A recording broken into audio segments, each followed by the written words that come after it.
নমস্কার বন্ধুরা, welcome to unicorn. তো আমরা যারা কলকাতা নাইট রাইডার্স ফ্যান আছি তারা ভাবি একদিক দিয়ে, উল্টো দিকে ভেঙ্কি মাইশোর কলকাতা নাইট রাইডার্সের সিইও সেই ভেঙ্কি মামা কিন্তু ভাবে আরেকটা অন্য দিক দিয়ে। এটা আমরা বারবারই দেখেছি এবং আবারও সেই জিনিসটা কিন্তু প্রমাণ হলো। কলকাতা নাইট রাইডার্স দলের নতুন মেন্টর অফিসিয়াল হয়ে গেল, আর সেই নামটা হয়তো আমরা বিশাল কেউ এক্সপেক্ট করছিলাম না। এক্সপেকটেশন যাদের নাম ছিল তাদের মধ্যে প্রথমত রিকি পন্টিং ছিল, যে পাঞ্জাব কিংস দলের মেন্টর হয়ে গিয়েছে, তার কাছে কেকেআর অফার ছিল। তার সঙ্গে সঙ্গে জ্যাক ক্যালিস, ইয়ন মর্গান বা পরের দিকে এসে ট্রেভর ওয়েলিস, এই নামগুলো নিয়ে ফ্যানেরা ভাবছিল। কিন্তু সবাইকে অবাক করে কলকাতা নাইট রাইডার্স দলের নতুন মেন্টর ঘোষণা হলো এবং সেই নামটা হচ্ছে ডোয়েন ব্রাভো। ডোয়েন ব্রাভো বা ডিজে ব্রাভো, তিনি কিন্তু কলকাতা নাইট রাইডার্স দলের নতুন মেন্টর হচ্ছেন এই আইপিএল 2025-এর জন্য। এবার ভীষণ ইন্টারেস্টিং চয়েসটা কতটা ভালো হয় সেটা দেখার আছে, কারণ এই বছর মেন্টর রোলটা ভীষণ ক্রুশাল হতো। কারণ মেন্টর শুধুমাত্র আইপিএলে দলকে সামলাবে সেটা তো আছেই, সেটা তো অবভিয়াসলি মেন্টরের কাজ।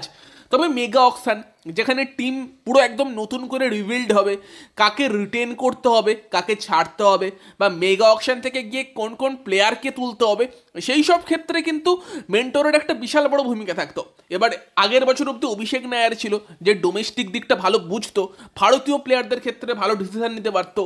সেই জায়গাগুলোই কলকাতা নাইট রাইডার্স চন্দ্রকান্ত পণ্ডিত এবং ডিজে ব্রাভো সেই কম্বিনেশনের সঙ্গে যাবে, এবং সেটা লাস্ট অব্দি কলকাতা নাইট রাইডার্সকে হেল্প করে নাকি কেকেআর এগেনস্টে যায় সেটা কিন্তু দেখা ইন্টারেস্টিং হবে। যে কোনো কিছু হতে পারে। দেখো, পার্সোনালি আমি তো ইয়ন মর্গানের সঙ্গে যেতাম। এবার মেন্টর ইয়ন মর্গান হলে কি হতো, ইয়ন মর্গানের বিদেশি চয়েসগুলো খুব সুন্দর হতো, বিদেশি প্লেয়ারদের ভালো চেনে, ভালো কিন্তু স্ট্র্যাটেজিস্ট। এবার একটা ব্যাপার এটাও ঠিক যে ইয়ন মর্গান নিজেও ইন্টারেস্টেড থাকবে কিনা সেই নিয়ে একটা প্রশ্ন ছিল, যে সে নিজে আসতে চাইছে কিনা। তবে আমার যা মনে হয়, ইয়ন মর্গান কেকেআরকে ভালোবাসে, তাকে যদি অফার করা হতো হয়তো আসতো, জানি না সেটা। এবার তবে ডোয়েন ব্রাভোর কথা বললে, ডোয়েন ব্রাভোকে আমরা মেনলি চেন্নাইয়ের জার্সিতেই দেখে অভ্যস্ত, ডোয়েন ব্রাভোকে আমরা চেন্নাইয়ের ছেলে ভেবেই অভ্যস্ত। তবে কলকাতা নাইট রাইডার্স বা নাইট রাইডার্স ফ্যামিলির সঙ্গে কিন্তু ডোয়েন ব্রাভোর একটা ভালো কানেকশন আছে। Mainly IPL, major league cricket এইসব জায়গাতে ডোয়েন ব্রাভো চেন্নাইয়ের দলের হয়ে খেললেও নাইট রাইডার্স দলের হয়ে কিন্তু ক্যারিবিয়ান প্রিমিয়ার লিগে ডোয়েন ব্রাভো অনেক দিন খেলেছেন। সেখানে প্রায় 8-9 বছর খেলেছেন ডোয়েন ব্রাভো ত্রিনিবাগো নাইট রাইডার্সের হয়ে। ফলে কিন্তু সেই কানেকশানটা ভেঙ্কি মামার সঙ্গে ডোয়েন ব্রাভোর আছে, এবং সেই কারণেই ডোয়েন ব্রাভোকে চুজ করেছে। এবার যদি আমরা ডোয়েন ব্রাভোর ওভারঅল টি20 এক্সপিরিয়েন্স নিয়ে কথা বলি, ভাই এক্সপিরিয়েন্স তো হিউজ।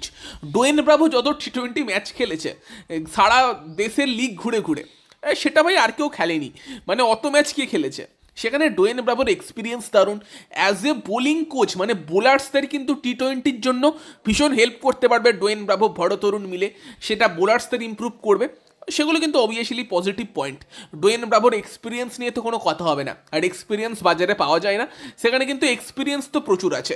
যে জিনিসটা ডোয়েন ব্রাভো কিন্তু অবভিয়াসলি টিমের মধ্যে আনবে, প্রচুর এক্সপিরিয়েন্স, এবং তার সঙ্গে সঙ্গে সুনীল নারাইন, আন্দ্রে রাসেলের মতো ক্যারিবিয়ান প্লেয়ারদের সঙ্গে তার কম্বিনেশনটাও ভালো হবে, এবং তার সঙ্গে নতুন ধরনের ক্যারিবিয়ান প্লেয়ারও কিন্তু আমরা দেখতে পেতে পারি। নারাইন রাসেলের তো বয়স হয়েছে, সেখানে নতুন কোনো ক্যারিবিয়ান হার্ড হিটারকে হয়তো ডোয়েন ব্রাভো তুলে আনলো, নতুনভাবে কাউকে আমরা দেখলাম এবারের মেগা অকশনে, সেগুলো আমরা দেখতে পেতে পারি। তো সেই ব্যাপারগুলো থাকছে। বাট ইন্ডিয়ান প্লেয়ার চয়েসের ক্ষেত্রে কিন্তু এবার চন্দ্রকান্ত পণ্ডিতই শেষ কথা বলবে। তবে সেই জায়গাটা কিন্তু ভীষণ গুরুত্বপূর্ণ হতে চলেছে, এবং রিটেনশনের ক্ষেত্রে কাদের কেকেআর রিটেন করবে সেইগুলো দেখার বিষয় আছে। তো সব মিলিয়ে কিন্তু ইন্টারেস্টিং চয়েস। দেখা যাক লাস্ট অব্দি চয়েসটা কত ভালো হলো, সেটা আমরা আইপিএল 2025-এর পরই হয়তো বলতে পারবো। এবং লাস্ট টি20 ওয়ার্ল্ড কাপে ডিজে ব্রাভো কিন্তু যুক্ত ছিল আফগানিস্তান টিমের সঙ্গে, তারাও যথেষ্ট ভালো করেছে, অস্ট্রেলিয়ার মতো দলকে হারিয়েছে, সেমিফাইনাল খেলেছে, ফলে কাজ তো করেছে ভালোই এখনো অবধি। বাট গৌতম গম্ভীরের জায়গায় আসা, গৌতম গম্ভীর একটা মরসুম এসেই টিমকে চ্যাম্পিয়ন করে দেয়া, সেই শুটা কিন্তু ডিজে ব্রাভোকে ফিল করতে হবে। অবশ্যই বড় দায়িত্ব ডোয়েন ব্রাভোর উপর থাকবে, দেখা যাক সেখানে কেমন কাজ হয়। আর নাইট রাইডার্সের কালচারটা অবশ্যই জানে, যে ভেঙ্কি মাইশোর তারা কীভাবে কাজ করে। ডিজে ব্রাভো অবশ্যই কলকাতায় খেলেনি, বাট ত্রিনিবাগো নাইট রাইডার্সে অনেকদিন খেলে সেই কালচারটা সে জেনে গিয়েছে। বাকি তোমাদের মতামত জানিও, ডোয়েন ব্রাভোকে কেকেআর মেন্টর হিসেবে দেখে তোমরা কতটা খুশি কমেন্টে জানিও। দেখো, at the end of the day champion হওয়াটা ম্যাটার করে, আর ডোয়েন ব্রাভো তো এমনিও চ্যাম্পিয়ন, বড় টি20-র জন্য চ্যাম্পিয়ন ক্রিকেটারই, গানও আছে তার। সেখানে কলকাতা নাইট রাইডার্সকে যদি আইপিএল 2025-এ চ্যাম্পিয়ন করতে পারে বা ট্রফিটা ধরে রাখতে পারে, সেটাই দরকার আমাদের। বাকি সেটা যেই মেন্টর হোক না কেন সেই জায়গাতে দাঁড়িয়ে ডিজে ব্রাভো সেটা করতে পারবে কিনা সেটাই দেখার। তো তোমাদের মতামত জানিও, ভিডিওটা ভালো লাগলে ভিডিওটাকে লাইক করে দিও, শেয়ার করে দিও। আমাদের চ্যানেলে যদি প্রথমবার এসে থাকো তো আমাদের চ্যানেলটিকে অবশ্যই সাবস্ক্রাইব করে তার পাশের বেল আইকনটাকে অন করতে ভুলবে না। তো চলো গাইস, এই ভিডিওতে এই পর্যন্তই, দেখা হচ্ছে পরের ভিডিওয়ে, বাই বাই।